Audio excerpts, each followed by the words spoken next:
আসসালামু আলাইকুম স্টুডেন্টস, আজি আমি পড়িম ক্লাস 10 ম্যাথ চ্যাপ্টাৰ নাম্বাৰ 6 ত্ৰিভুজ ট্ৰায়াঙ্গলস বুলি কয়। ট্ৰায়াঙ্গলছৰ কি অনুশীলনী 6.1 6.2 পঢ়িছো। আজি আমি 6.32 পঢ়িবলৈ ওলাইছো। তো স্টুডেন্টস ইয়াত মানে এক নম্বৰটো চাম প্ৰথমত। তো চাবা স্টুডেন্টস আমি কোশ্চেন 1 টো পঢ়িম, কি কৈছে চাবা। কি চিত্ৰ 6.34, এইটো কল হয় কি এইবিলাক চিত্ৰ হয়। চিত্ৰ কি 6.34। তো ফ্ৰড দিয়া ত্ৰিভুজ বিলাকৰ কোনবিলাক জোৰ সদৃশ উল্লেখ কৰা, তাহলে ইয়াৰ ভিতৰত কোন সদৃশ সেইটো আমাক উল্লেখ কৰিব কৈছে। উত্তৰটো দিয়াৰ ক্ষেত্ৰত কি সাদৃশ্য শৰ্ত ব্যৱহাৰ কৰিলে লিখাৰ সদৃশ হোৱা ত্ৰিভুজ বিলাক প্ৰতীকেৰে প্ৰকাশ কৰিব কৈছে। তাৰপিছত কোশ্চেন কৈছে কি সাদৃশ হিচাপে মানে সেই ত্ৰিভুজৰ সদৃশ হয় আৰু কি হয় নে নহয় সেইটো আমাক পৰীক্ষা কৰিব কৈছে। তো সবাই স্টুডেন্টস আমি প্ৰথমতে এক নম্বৰটো চাম, কি কৈছে চাবা। এটা আমাৰ কি কোন দিয়া আছে, তেনেহলে এই দুটো আমি কোন হিসাবে এই দুটোকে আমি সাদৃশ হয় না নহয় সেইটো পরীক্ষা কৰিম। ইয়াৰ মানে বাহুবিলাকৰ মাপ দিয়া আছে, তেনেহলে এই বাহুবিলাকৰ মানে কি আমি অনুপাত চাম যে সমান হয় না নহয়। তাৰপিছত এইটো কি বাহু আছে, এইটো কোন দিয়া আছে এই দুটা, তাৰপিছত এই দুটা কোন দিয়া আছে, বাকি এই দুটা কোন দিয়া আছে। তো আমি কি কোন হিসাবে চাম আৰু বাহু হিসাবে চাম। তো সবাই স্টুডেন্টস এতিয়া আমি সমাধান কৰিম। তো স্টুডেন্টস এতিয়া এক নম্বৰ দিয়া আছে চিত্ৰটো, তেনেহলে আমি কি লিখি পাবো জানো। আমি কি জানো যে এই ত্ৰিভুজৰ কি অনুৰূপ কোণ বিলাক আমি সমান জানো। তেনেহলে আমি কি লিখিম সমাধান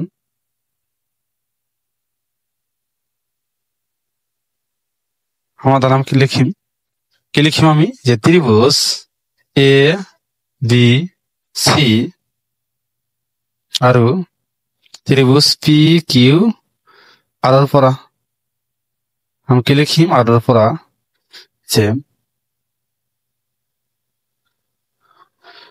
যে angle A is equal to angle P, এটা আমি কি লিখিম অনুরূপ কোণ।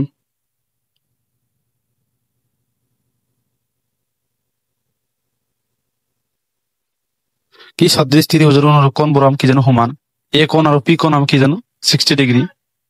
এটা আমি কি লিখি পারো 60 degree is equal two 60 degree. তাৰপিছত আমি কি লিখি পাৰো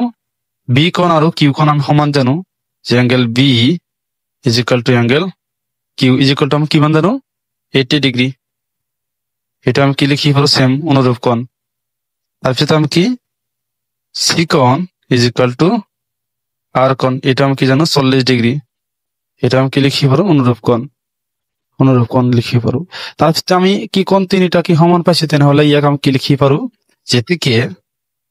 এতেকে আমি কি লিখি পারো এতেকে ত্রিভুজ এ বি সি সদৃশ কি ত্রিভুজ পি কিউ আর কি শর্ত হিসাবে এটা হচ্ছে কি কোন শর্ত মতে আমি কি লিখি পারো যে কোন শর্ত হিসাবে আমি এইটো এই দুটা ত্রিভুজ আমি সদৃশ লিখিব পারো। তেনেহলে আমি কি লিখিব পারো এতেকে কি সদৃশ হয় লিখি দিয়া। তাৰপিছত আমি কি শৰ্ত হিসাবে জানো এ আৰু কি ত্ৰিভুজ এ বি সি সৰ্বসম কি লিখি পাৰো ত্ৰিভুজ পি কিউ আৰ ইয়ালে কি কৰিবলগীয়া আছিল স্টুডেন্টস এক নম্বৰ। তাৰ মানে আমি কি কোন হিসাবে এই ত্ৰিভুজ দুটো আমি সদৃশ হিসাবে লিখিব পাৰো। এতিয়া আমি 2 নম্বৰটো সলভ কৰিম। তো স্টুডেন্টস এটা হল কি এক নম্বৰ 2 নম্বৰ, এটা আমি কি কোন হিসাবে কি আমি সদৃশ হিসাবে লিখিব নোৱাৰো। এটা আমাক কি বাহুৰ মাপ দিয়া আছে, তেনেহলে ইয়াৰ অনুপাত হিসাবে আমি এই ত্রিভুজ দুটো সদৃশ হয় না নহয় এটা আমি এতিয়া চাম। তো সবাই এই সমাধান লিখি দিয়া। সমাধান কি লিখিম আমি ত্রিভুজ এ বি সি আৰু ত্ৰিভুজ পি কিউ আৰৰ পৰা কি লিখিম আমি সবাই স্টুডেন্টস এই ত্ৰিভুজটোৰ কি এই যে এইটো কি এ সি হল কৰ্ণ আৰু P Q hall Karna, A B হল কি ভূমি আৰু কিউ আৰ এইটো ভূমি জানো। আৰু তাৰপিছত আমি কি পি আৰ হল লম্ব, তাৰপিছত কি বি সি এইটো আমি কি লম্ব হিচাপে জানো। তেনেহলে এ আর অনুপাত আৰু ইয়াৰ অনুপাত আমি চাম একে হয় না নহয়, এইটোৰ অনুপাত চাম, তাৰপিছত এইটো আৰু এইটোৰ অনুপাত চাম। তো সবাই স্টুডেন্টস এইটো এতিয়া আমি কি লিখি পাৰো যে A B is equal to কিমান 2। তাৰপিছত আমি কি লিখিম B C is equal to 2.5। তাৰপিছত আমি কি লিখিম A C is equal to 3 আৰু P Q is equal to 6। তাৰপিছত আমি কি P R is equal to 5। তাৰপিছত কি Q R is equal to আমি কি লিখি পাৰো 4 তো এতিয়া আমি কি এই ত্ৰিভুজৰ অনুপাত লিখিম এ বি ডিভাইড বাই আমি কি লিখিম এ B divide by Q R আৰু এ C divide by P Q তাৰপিছত আমি কি লিখিম যে B C divide by P R এটা আমি লিখিম তো সাবস্টেন্স ইয়াৰ অনুপাত কি লিখিবা যে এটিকে ত্ৰিভুজ এ বি সি আৰু ত্রিভুজ পি কিউ আর অনুপাত লিখিবা এতিয়া অনুপাত লিখিবা আমি কি লিখিম যে এ বি ডিভাইড বাই কি লিখিম এ বি ডিভাইড বাই আমি কি লিখিম এ বি ডিভাইড বাই কিউ আর লিখিম এ বির মান আমি কি মান জানো এ বি ইজ ইকুয়াল টু আমি জানো 2 ডিভাইড বাই কিউ আর আমি কি মান জানো 4 তো 4 লিখি দিবা এটো 1 1 গুণ 1 2 2 গুণ 4 1 ডিভাইড বাই কি মান পেলাম 2 তারপর আমি কি সাম এসি ডিভাইড বাই কি সাম পি কিউ যে AC divide by P Q AC মানে আমি কি মান জানো এসি আমার কি মান দিয়ে আছে 3 ডিভাইড বাই পি কিউ আমি কি মান জানো 6 পি কিউ আমি কি মান জানো 6 এটা আমি কি মান পাম 3 1 গুণ 3 3 2 গুণ 6 তাহলে এটা আমি কি 1 ডিভাইড বাই 2 এ পাম তারপর আমি কি সাম এটা পি আর হবে তার মানে কি এটা ডিভাইড বাই আমি এর অনুপাত আর এর অনুপাত আমি লিখিম এটা ডিভাইড বাই এটা লিখিম আমি তাহলে বিসি ডিভাইড বাই কি হবে পি আর তো বিসি আমি কি মান জানো 2.5 আর পি আর আমি কি মান জানো এটা পি আর আমি কি মান জানো 5 তাহলে আমি কি লিখি পারো তো এটা আমি কাটাকাটি করলে কি মান জানো এটা 1 এ জানো এটা কি 1 ডিভাইড বাই 2 এ জানো কাটাকাটি হলে আমি কি জানো 1 ডিভাইড বাই 2 তাহলে আমি কি লিখি পারো যে কি লিখি পারো যে এতে কি A B divide by Q R is equal to আমি কি লিখিম যে A C divide by P Q is equal to আমি কি লিখিম B C divide by P R এটা আমি কি ত্রিভুজের তিনটা বাহুর অনুপাত আমি কি মান পাইছো 1 ডিভাইড বাই 2 তাহলে আমি ত্রিভুজ দুটো আমি কি লিখি পারো সদৃশ এর অনুপাতে কি হচ্ছে তাহলে লিখি পারো এতে কি ত্রিভুজ বি সি সদৃশ কি লিখি পারো ত্রিভুজ পি কিউ কি লিখি পি কিউ আর এই দুটো ত্রিভুজ আমি লিখি পারো কি শর্ত হিসাবে লিখি পারো আমি শর্ত এটা কি লিখি দিবা শর্ত এস এস এস শর্ত মতে এস এস শর্ত মতে এটা আমি কি লিখি পারো যে ত্রিভুজ দুটা সদৃশ কারণ বাহু তিনটা বাহু আমি কি সমান পাইছি তেনেহলে এই ত্রিভুজ দুটা আমি কি লিখি পারো বাহু হিসাবে এই দুটা ত্রিভুজ আমি সদৃশ লিখিব পারো তো স্টুডেন্টস এতিয়া আমি 3 নম্বৰটো সলভ কৰিম চাবা তো স্টুডেন্টস এতিয়া আমি কি একৰ 3 নম্বৰটো সলভ কৰিম আমাৰ বাহু দি আছে তেনেহলে ইয়াৰ মানে বাহু আর অনুপাত সাম একে হয় না নহয় তো সাব স্টুডেন্টস আমি কি লিখিম ত্রিভুজ এল এম পি আৰু কি লিখিম ডি ই এফ এফৰ পৰা ত্ৰিভুজ লিখি দিবা এফৰ পৰা কি লিখিম চাবা আমি এল এম কিমান জানো এল এম জানো কি 2.7 তো এম পি আমি কিমান জানো এম পি আমি জানো 2 তাৰপিছত এল পি কি জানো আমি L P is equal to 3 তাৰপিছত আমি কি ডি ই কিমান জানো আমি ডি ই জানো আমি কি 4 তাৰপিছত আমি কি লিখি ই এফ কিমান জানো আমি E F is equal to 5 আৰু D F is equal to আমি কিমান জানো D F is equal to 6 তেনেহলে এতিয়া আমি কি এই ত্রিভুজ দুটার কি অনুপাত চাম লিখি দিবা যে এতে কি এল এম ত্রিভুজ এল এম পি আৰু ত্রিভুজ ডি ই এফ এর অনুপাত চাম তো আমি কি লিখি পারো সবাই স্টুডেন্টস এল এম ডিভাইড বাই কি লিখি পারো তো এল এম মানে কি এল এম ডিভাইড বাই কি লিখি পারো ই এফ তো এল এম ডিভাইড বাই কি লিখি পারো ই এফ তো এল এম আমি কিমান জানো 2.7 কিমান জানো আমি 7 আৰু ই এফ আমি কিমান জানো 5 তো এটা আমি কি লিখি পারো এটা আমি কাটাকাটি নকৰি এটা এনেকৈ ৰাখি দিম মানে আমাৰ বাকি দুটা কিমান আছে ওলালে আমি গম পাম তাৰপিছত আমি কি লিখি পারো এম পি ডিভাইড বাই আমি কি লিখি পারো ডিই মানে এম পি ডিভাইড বাই আমি কি লিখি পারো ডিই তো এম পি আমি কিমান জানো এম পি আমি জানো কি 2 ডিভাইড বাই ডি আমি কিমান জানো 4 তো এটা কাটাকাটি করলে আমি কিমান জানো 1 ডিভাইড বাই 2 2 1 গুণ 2 2 2 গুণ 4 এটা 1 ডিভাইড বাই 2 পাইছো তারপর আমি কি লিখিম এলপি ডিভাইড বাই কি লিখি পারো এলপি ডিভাইড বাই ডিএফ তো এলপি ডিভাইড বাই ডিএফ এলপি আমি কিমান জানো 3 3 ডিভাইড বাই কিমান জানো 6 3 1 গুণ 3 3 2 গুণ 6 তাহলে আমি কি পাইছি 1 ডিভাইড বাই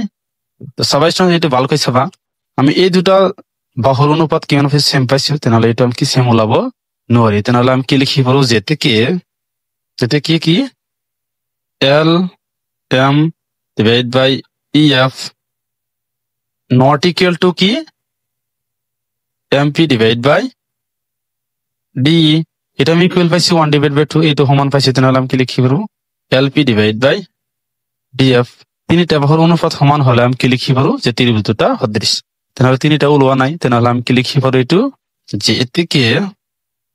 কি যে ত্রিভুজ কি এল এম পি আর কি ত্রিভুজ ডি ই এফ সদৃশ নহয় কি ত্রিভুজ দুটা কি সদৃশ কি নহয় তো স্টেপ 4 নম্বরটা আমি সলভ করিম কি কইছে চাবা যে সমাধান লিখিবা তারপর কি লিখিবা যে ত্রিভুজ এম এন এল আর ত্রিভুজ পি কিউ আর পরা এই ত্রিভুজ দুটার পর আমি কি চাম যে M N is equal to আমি কি লিখি M N is equal to আমি কি জানো 2.5 তারপর কি এটা আমি না জানো আমরা কি লিখিম M L is equal to আমি কি জানো 5 এটা আমি না জানো তারপর আমি কি লিখিম P Q is equal to আমি কি জানো 5 তারপর কিউ আর এটা আমি কি জানো Q R is equal to 10 তারপর আমার কি এম কোণ angle M is equal to আমি কি জানো অ্যাঙ্গেল কিউ এটা আমি কি সমান জানো কিমান ডিগ্রি জানো 70 ডিগ্রি তারপর আমি কি করি মানে এই বাহু দুটা বাহু যিবিলাক দিয়ে আছে সেইবিলাকৰ আমি অনুপাত উলিয়াম কি লিখিম যে এম এন অনুপাত আমি কি লিখিম অনুপাত এম এন ডিভাইড বাই আমি কি লিখিম পি কিউ যে এম এন ডিভাইড বাই কি লিখিম আমি পি কিউ তো কি এম এন আমি কিমান জানো 2.5 ডিভাইড বাই এটা আমি কি জানো পি কিউ আমি কিমান জানো 5 এটা কাটাকাটি করলে আমি কিমান জানো 1 ডিভাইড বাই 2 তারপর আমি কি লিখিম যে এম এল ডিভাইড বাই আমি কি লিখিম Q R is equal to কি লিখিম আমি এটা আমি কিমান জানো 5 এটা আমি কিমান জানো 10 এটা 5 1 গুণ 5 5 2 গুণ 10 ইজ ইকুয়াল টু আমি কি লিখি পারো 1 ডিভাইড বাই 2 তাহলে আমি কি দুটা বাহুর অনুপাত কি সেম পাইছি আৰু এটা কোণৰ কি কোণ দুটা আমি সেম পাইছি তাহলে আমি কি লিখি পারো যে এতে আমি কি লিখি পারো যে এম এল ডিভাইড বাই আমি কি লিখি পারো Q R is equal to আমি কি লিখি পারো এম এন ডিভাইড বাই কি লিখি পারো পি কিউ এটা আমি কিমান পাইছি 1 ডিভাইড বাই 2 তারপর আমি অ্যাঙ্গেলটো কি পাইছো অ্যাঙ্গেলটো আমি পাইছো যে M angle is equal to angle Q is equal to কিমান পাইছো 70 ডিগ্রি তাহলে আমি কি লিখি পারো যে থেকে ত্রিভুজ এম এন এল সদৃশ আমি কি লিখি পারো ত্রিভুজ পি কিউ আর কি শর্ত হিসাবে এস বাহু কোণ বাহু এই শর্ত হিসাবে আমি কি লিখি পারো শর্ত মতে ত্রিভুজ দুটা আমি কি লিখি পারো সদৃশ কি বাহু কোণ বাহু শর্ত হিসাবে আমি এই ত্রিভুজ দুটা সদৃশ লিখি পারো তো 4 নম্বৰ ইয়ালৈকে কৰিবলগীয়া আছিল তো এতিয়া আমি 5 নম্বৰটো সলভ কৰিম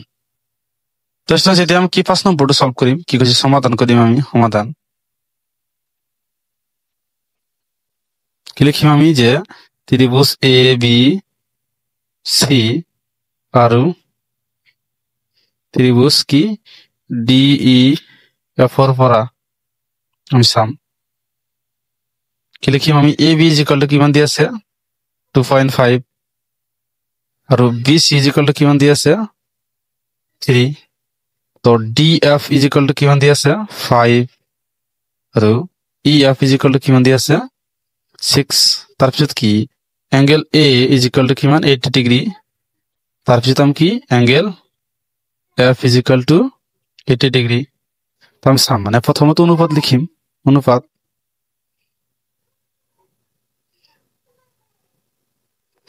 আমি কি লিখিম যে AB ডিভাইড বাই আমি কি লিখিম AB ডিভাইড বাই DF AB মানে কিমান জানো 2.5 আর DF আমি কি জানো 5 এটা আমি কাটাকাটি করলে আমি কিমান জানো 1 ডিভাইড বাই 2 তাৰপিছত আমি কি চাম যে BC ডিভাইড বাই আমি কি লিখিম EF তো BC ডিভাইড বাই EF মানে কি 3 ডিভাইড বাই 6 মানে কিমান 1 ডিভাইড বাই কিমান হ'ব 2 আমি কিমান লিখিব 1 ডিভাইড বাই 2 তাৰপিছত আমি সাবস্টিটিউশন ইয়াত মানে ভালকৈ চাবা যে A কোণৰ অনুৰূপ কোণ কি জানো আমি D এইটো কোণ দিয়া আছে কিন্তু এইটো দিয়া নাই B কোণৰ অনুৰূপ কোণ আমি কি জানো F আৰু C কোণৰ অনুৰূপ আমি E জানো তেনেহলে এইটো কোণ আমাক উল্লেখ কৰা নাই এইটো আৰু এইটো কেতিয়াও সমান হ'ব নোৱাৰে এইটোৰ এর অনুরূপ কোণ F নহয় আর B অনুরূপ B অনুরূপ কি D নহয় তেনেহলে এইটো আর এইটো সমান হলে এইটো আর এইটোৰ মান দিয়া থাকিলে আমি কোণ দুটা সমান ধৰিলো হেতেন এইটো সমান দিয়া নাই সেই কাৰণে আমি লিখিব নোৱাৰি যে angle A not equal to কি এইটো কি angle A not equal to angle F এইটো কি আছিল angle B is equal to angle F দুৰ্ভাগ্যক্ৰমে কি এইটো আমাক B কোণটোকে দিয়া নাই তেনেহলে আমি এইটো লিখিব নোৱাৰি যে angle B not equal to কি angle F এটা আমাক দিয়া নাই তেনেহলে আমি কি লিখিব পাৰো যে থেকে ত্ৰিভুজ A B C আৰু ত্রিভুজ কি D E F দুটা সদৃশ নহয় আমি লিখি পারি এলে কি কৰিব লগা আছিল তাৰ মানে B কোণ আৰু F কোণ দিয়া থাকিলে এটো 80 হলে এটা যদি 80 হল হয় ইয়াত তেনেহলে আমি সদৃশ বুলি লিখিবলে হয় এতিয়া আমি কি 6 নম্বৰটো সলভ কৰিম তো স্টুডেন্টস এতিয়া আমি কি একৰ 6 নম্বৰটো চাম তো স্টুডেন্টস ইয়াত মানে বাহুবিলাকৰ মাপ দিয়া নাই কোণ বিলাকৰ মাপ দিয়া আছে কিন্তু দুটা কোণ দিয়া আছে ইয়াৰ মানে দুটা দিয়া আছে এইটো দিয়া নাই ইয়াৰ মানে কি দুটা দিয়া আছে এটো দিয়া নাই তো আমি প্ৰথমে আমাক কি F কোণটো ওলাব লাগিব তো সাবস্টিটিউশন আমি কি লিখিম প্ৰথমত সমাধান কি লিখিম যে ত্ৰিভুজ DE F এৰ পৰা প্ৰথমত ইয়াৰ পৰা আমি চাম সাবস্টিটিউশন আমি কি জানো DE angle D is equal to আমি কি জানো angle D is equal to আমি কি জানো 70 ডিগ্রি তাৰপিছত angle E is equal to কিমান জানো 80 ডিগ্রি তাই F কোণ না জানো তেনেহলে আমি কি জানো যে ত্রিভুজ তিনটা কোণৰ যোগফল আমি কি জানো 180 ডিগ্ৰি তো কি লিখিছো আমি যে ত্ৰিভুজ তিনটা কোণৰ যোগফল আমি কি জানো 180 ডিগ্রি কিমান জানো 180 ডিগ্রি তাহলে আমি যোগ করে দিম D কোণ প্লাস E কোণ প্লাস F কোণ যে angle D plus angle E plus angle কি F is equal to আমি কি জানো 180 ডিগ্রি তো D কোণ আমি কি জানো 70 ডিগ্রি আর E কোণ আমি কি জানো 80 ডিগ্রি তো আমি F কোণ না জানো angle আমি কি F কোণ না জানো তো এটা যোগ করলে কি হবে 100 কি হবে 50 degree 150 degree plus angle F is equal to 180 degree তো এটা বাহুফল আছে আমি বাহুফল লৈ যাম F is equal to এটা বাহুফল লৈ গলে কি হবে 180 ডিগ্রি মাইনাস কি হবে 150 ডিগ্রি মাইনাস করলে কি জানো angle F is equal to আমি কি জানো 30 ডিগ্রি কি জানো আমি 30 ডিগ্রি তো স্টুডেন্টস এটা F কোণ কিমান ওলাইছে 30 ডিগ্রি F কোণ কিমান ওলাইছে 30 ডিগ্রি তাৰপিছত আমি এইটো ত্রিভুজ চাম এইটো দিয়া নাই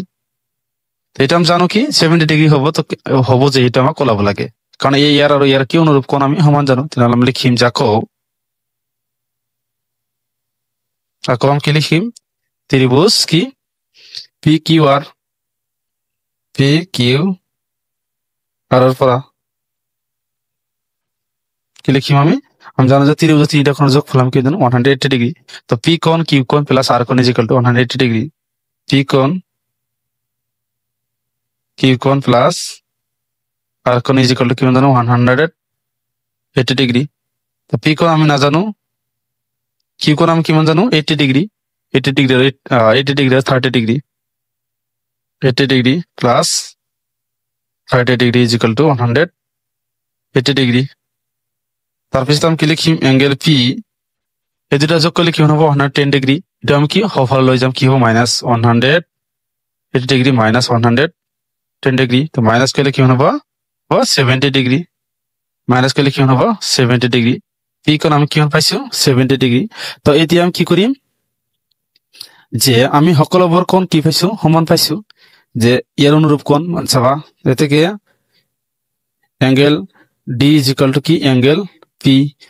ইজ ইকুয়াল টু কি জানো আমি 70 ডিগ্রি। একে লিখি দিও অনুরূপ কোণ তারপর আমি কি লিখিম ডি কোণ আর এটাও কি পালো 70 ডিগ্রি। তো কি আমি কোণ দুটা সমান পাইছো ই কোণ আর কিউ কোণ এফ কোণ আর আর কোণ। লিখি দিবা যে থেকে অ্যাঙ্গেল ই কোণ is equal to angle Q কোণ কিমান ডিগ্রি জানো 80 ডিগ্রি। তো এটা অনুরূপ কোণ হয়। তারপর আমি কি লিখিম angle F is equal to angle R এইটু কিমান জানো আমি 30 ডিগ্রি। এটা আমি কি লিখি পারো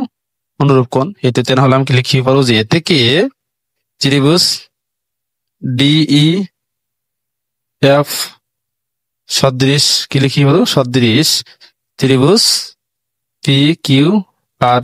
এই দুটা কি আমি সদৃশ জানো কি শর্ত হিসাবে এ এ এ শর্ত মতে আমি লিখি পারো শর্ত মতে আমি কি লিখি পারো ত্রিভুজ দুটা সদৃশ।